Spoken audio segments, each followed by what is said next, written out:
ये question mains group के कुछ बच्चों का ये डाउट था, एक बार इस क्वेश्चन को देखते हैं।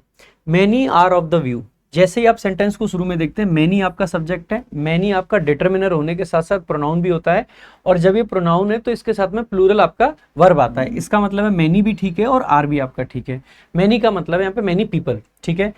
मैनी आर किस चीज के लिए? Of the view. Of the view का मतलब है लोगों के ओपिनियन को हम एक्सप्रेस करना चाह रहे हैं। और व्यू क्या है? तो व्यू के साथ में जनरली आपका दैट कंजंक्शन आता है। आगे आपका क्योंकि कंजंक्शन आ चुका है तो सब्जेक्ट आ जाता है मॉनेटरी पॉलिसी। किसी भी हम पॉलिसी की बात कर रहे हैं तो जनरली मॉनेटरी पॉलिसी को हम अनकाउंटेबल नाउन के तरीके से देख के चलते हैं, क्योंकि एक तरीके से प्रॉपर नाउन का काम कर रहे हैं यहाँ पे, और वो अनकाउंटेबल के तरीके से ही ट्रीट करे जाते हैं, ठीक है। तो हम कह सकते हैं आगे आपका शुड आ गया, इसके लिए आर्टिकल की कोई जरूरत नहीं पड़ी क्योंकि अनकाउंटेबल के तरीके से माना गया है।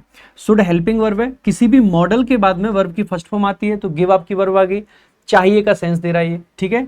और गिव को ऑब्जेक्ट की जरूरत है तो वेटेज आपका एक नाउन है जो कि आपका अनकाउंटेबल नाउन होता है। और कैसी वेटेज? तो ग्रेटर वेटेज।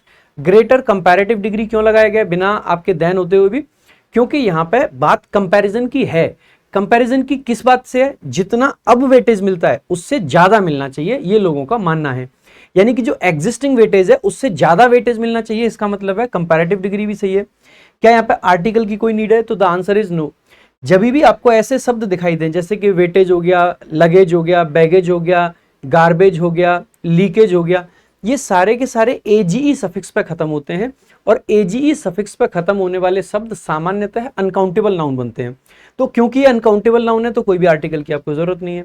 और किस चीज के लिए वेटेज दिया जाना चाहिए? तो गिव के साथ में सामान्यतः टू प्रपोजिशन आती है, तो टू ग्रोथ, और ग्रोथ भी आपका अनकाउंटेबल नाउन है तो कोई आर्टिकल यहां भी नहीं चाहिए। इसका मतलब है कि यहां तक पूरा का पूरा सेंटेंस आपका करेक्ट है, और सेंटेंस का मीनिंग कुछ ये बन रहा है कि many are of the view, यानी कि बहुत सारे लोगों का ये व्यू है, ये मानना है कि मॉनेटरी पॉलिसी जो है उसको बेसिकली ग्रेटर मतलब वेटेज देना चाहिए ग्रोथ को। कुछ लोगों को ऐसा भी लग सकता है कि सर क्या ये पैसिव वॉइस में नहीं जाना चाहिए? मॉनेटरी पॉलिसी तो कुछ डूअर नहीं है।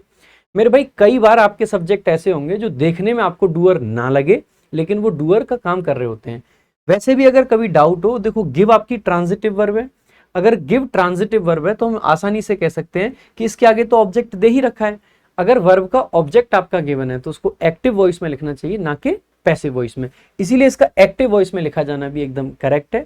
मॉनेटरी पॉलिसी को वेटेज देना चाहिए, मतलब मॉनेटरी पॉलिसी जब हम बना रहे हैं तो वेटेज किस चीज को देना चाहिए? तो मेरे भाई ग्रोथ को देना चाहिए। इसका मतलब है कि सेंटेंस पूरे तरीके से करेक्ट है और आंसर आपका हो जाएगा नो एरर।